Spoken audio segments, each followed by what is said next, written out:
விடுதலை சிறுத்தையின் வன்னி அரசு அவர்களுக்கு கோடான கோடி நன்றிகள். அதில் மாற்று கருத்தில்லை.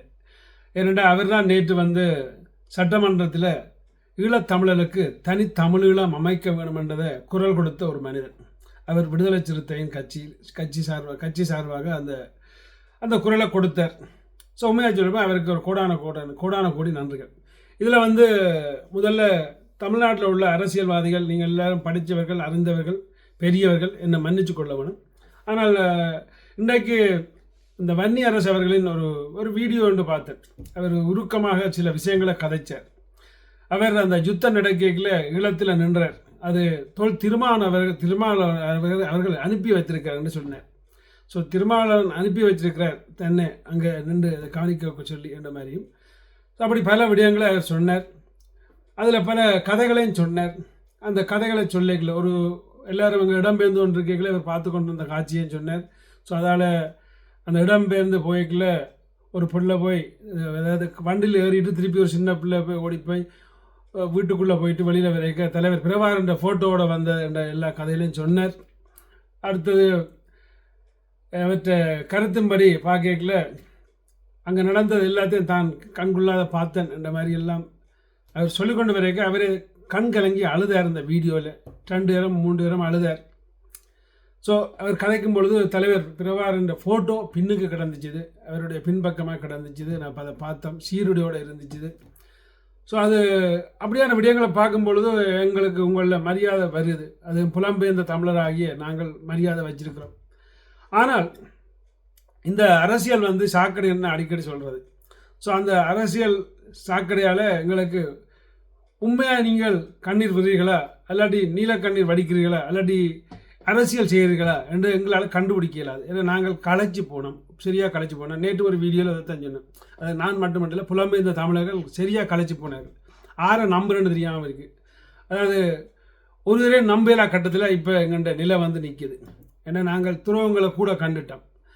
ஸோ இந்த நிலையில் ஒரு புலம்பெயர்ந்த ஈழத்தமிழனாக ஒரு சிறிய ஒரு வேண்டுகோளை விடுக்க விரும்புகிறேன். அந்த வேண்டுகோள் எனக்கு தெரியாது, நான் அரசியலில் 0 முட்டாள். அப்போ அந்த நிலையில் இது ஒத்து வராதுன்னு எனக்கு தெரியாது. தனித்தமிழீழம் அது எங்களுக்கு கிடைக்குமோ கிடைக்காதோ, அதாவது இந்த குரல் போதுமோ போதாதோ எங்களுக்கு தெரியாது. அது எங்களுக்கு தேவை. இப்போ தேவைப்பட்டதோ இல்லையோ அது வேறு விஷயம். எங்களுக்கு இப்போ இம்பார்ட்டண்டாக தேவை இந்த 13ஆம் திருத்தச் சட்டம் குறைஞ்சபட்சம்.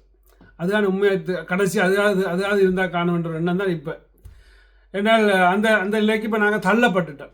ஸோ இப்போ அந்த வகையில் இப்போ ஒவ்வொரு நேரம் நீங்கள் கதை கேட்கல, ஒவ்வொரு நேரம் தனித்தனியாக கதைக்கிறீர்கள்.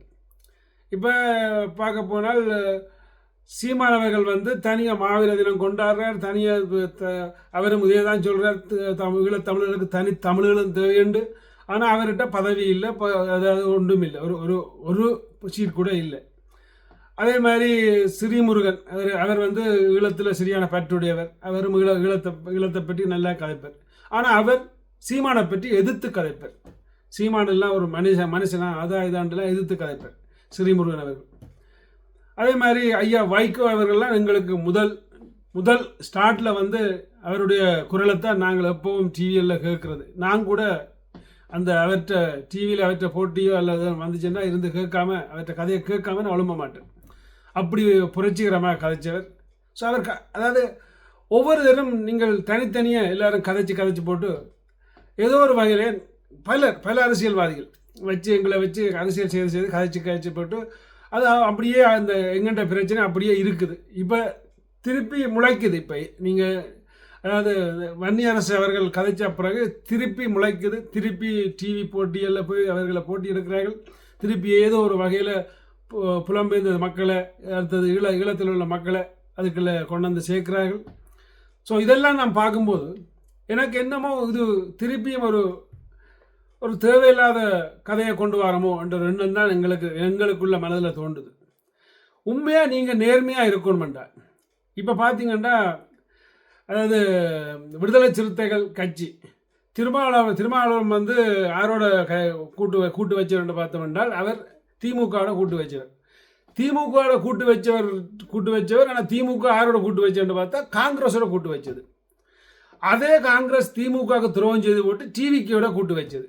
அதாவது விஜயின் கட்சியோட. அப்போ விஜயின் கட்சி தொங்கி கொண்டிருக்கல, அதாவது ஆட்சி அமைக்கலாம் தொங்கி கொண்டிருக்கல திருமாவளவர்கள் வந்து தன் சீட்டை கொடுத்து தான் ஆதரவை தெரிவித்து விஜயை கொண்டு வந்து முதலமைச்சர் ஆக்கினார். ஆனால் விஜயின் பக்கம் அடுத்த பக்கம் யார் நிற்கின்ற பார்த்தா எங்களை கொண்ட காங்கிரஸ் கட்சி எங்களை கொன்றவர்கள் விஜய் சேர்த்து வச்சுருக்கிறார். யார்? காங்கிரஸை சேர்த்து வச்சுக்கிறார். ஸோ இப்போ இதுக்கெல்லாம் நீங்கள் ஒன்று சேர்றீங்க, இதுக்கெல்லாம் சேர்ந்து அரசியல் செய்கிறீங்க. மகிழ்ச்சி. அரசியலில் அதாவது நிரந்தரமாக ஒன்றும் எதிரியும் இல்லை நண்பனும் இல்லைன்ற மாதிரி அது ஓகே, நீங்கள் செய்யுங்க. ஏன் நீங்கள் இன்றைக்கு கதைக்கிற அந்த ஒரு தனித்தமிழினம் தான் தேவை என்று நீங்கள் கதைச்ச இதை ஏன் நீங்கள் எல்லாரும், அதாவது இந்த எல்லாரும் ஒத்து அந்த வைகோ ஐயா, சீமானன், அடுத்தது திருமாவளவன், ஸ்ரீமுருகன், அப்படி எல்லாரும் ஒத்து அங்கே உள்ள ஈழ ஆதரவாளர்கள் எல்லாரும் ஒத்து இதுக்கு மட்டும் நீங்கள் ஒற்றுமையாக நின்றுட்டு ஈழத்தமிழருக்கு ஒரு பிரச்சனையை முடிச்சுட்டு ஈழத்தமிழற்ற பிரச்சனையை 13ஆம் திருத்த சட்டத்தை வாங்கி கொடுத்துட்டு மத்திய அரசிட்ட வாதாடி, அதாவது இப்போ காங்கிரஸ் வந்தானே இல்லாட்டி பாஜக வந்தானே யார் வந்தானே அவையோட போராடி வாங்கி தந்துட்டு அதுக்கு பிறகு நீங்கள் பிரிந்து இயங்குங்கள். நீங்கள் உங்களோட கட்சியாக நீங்கள் இயங்குங்கள். ஒரு தமிழனுக்கு கொண்டு ஒரு பிரச்சனை வரைக்கும் எல்லாரும் கொண்டு சேருங்கள். அது ஈழத்தமிழாக இருந்தாலும் சரி, மலேசியா தமிழாக இருந்தாலும் சரி, அது ஏற்கனவே நான் சொன்ன மாதிரி தமிழ்நாட்டு தமிழாக இருந்தாலும் சரி. ஸோ ஏன்னா நீங்கள் வந்து ஒருக்கா வரைக்கும் ஒரு கண்ணீர் விட்டு அழுது கதை கேட்கல, எங்களுக்கும் கண்ணீர் வருது, நாங்களும் ஏதோ ஒரு உங்கள்கிட்ட தொப்புள் கொடியல், நீங்களும் எங்கள்கிட்ட தொப்புள் கொடியல். அப்போ எங்களுக்கு எல்லா பக்கத்தாலையும் தானாட்டையும் தசை ஆடுகண்டு தெரியுது. ஆனால் உங்களுக்குள்ளே ஒரு ட்ரோசம், உங்களுக்குள்ளே ஒரு ஏதோ ஒரு போட்டி பொறாமை ஒவ்வொரு நான் தான் செய்யணும். இப்போ சீமானை கிட்ட நான் தான் உங்களுக்கு தனி தமிழ்களை வாங்கி தரணும். திருமாவளவன் சொல்கிறேன் நான் தான் உங்களுக்கு தமிழ்களை வாங்கி தர போகிறோம். அதே மாதிரி சிறுமுருகிட்ட கேட்டால் நான் தான் உங்கள்கிட்ட திருத்தமிழ், அதாவது வைகோயிட்ட கிட்ட வைகோயே அதை தான் சொல்லுவார். அப்படி ஒவ்வொரு நீங்கள் தமிழ் தனிகளை வாங்கி தர போகிறோன்னா அங்கே எத்தனை தகுளம் பெறப்போகுது? ஒரு இளம் பெறப்போகிறது இல்லை. ஸோ அப்போ அந்த எல்லாரும் சேர்ந்து ஒரு இதை உருவாக்க முடியுமாண்டா அதை முயற்சி செய்யுங்க. திருப்பியும் ஈழத்தமிழர்களை வச்சு அரசியல் செய்து அங்கே வந்து சிங்களவன் இப்போ கட்டுற புத்தசிலை காணாண்டு திருப்பி என்ன புத்தசிலையும் கொண்டு வந்து வச்சு சிங்களவரையும் குடியேற்றி பேருந்து இருக்கிற தமிழரையும் யாழ்ப்பாணத்தை விட்டு ஒழுப்பி வேற எங்கேயும் கலைக்க பண்ணி போடாதீங்க. அதான் உண்மையாக இந்த தாழ்மையான வேண்டுகோள். உங்களால் முடிஞ்சால் ஒரு அடியாக பவரை ஒரு அடியாக ஒரு விஷயத்தை முடித்து அதை ஒழிக்க பாருங்கள், அதை பிரச்சனை தீர்க்க பாருங்கள். அதை தீர்க்க இல்லாட்டி இதை பற்றி உண்மையாக சொல்ல போனால் அரசியலோ அல்லது கதைச்சோ என்ன, அதாவது என்ற தனிப்பட்ட கருத்து என்ற தனிப்பட்ட கருத்து அதாவது இதை கதைச்சோ இல்லாட்டி அரசியல் செய்தோ ஈழத்தமிழருக்கு திருப்பியும் சிங்களவர்கள் ஆக்கின கொடுப்பார்கள் வழிய, சிங்கள கவர்மெண்ட் ஆக்கின கொடுக்கும் வழிய. ஆனால் இதில் ஒரு பிரயோசனப்படாத விடயத்தை நாங்கள் திருப்பி கதைச்சு ஈழத்தமிழர்களை திருப்பி அங்கே ஆக்கினைக்கு உள்ளாக்குறதும் அவர்களுடைய வாழ்க்கையை திருப்பியும் சீரழிக்கிறதும், அதாவது என்னை பொறுத்தவரையில் அது ஒரு தேவையில்லாத வேண்டாத ஒரு விஷயம் என்றதை சொல்லிக்கொண்டு விடைபெறுகிறேன். மன்னித்துக் கொள்ளுங்கள்.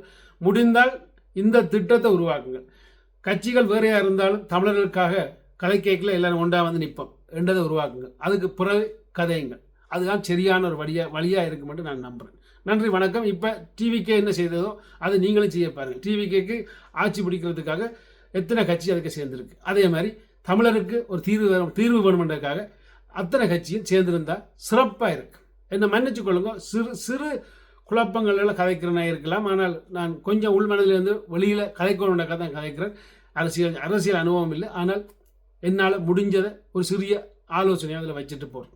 நன்றி, வணக்கம். உங்களோட கருத்துக்களை மறக்காதுங்க. நன்றி.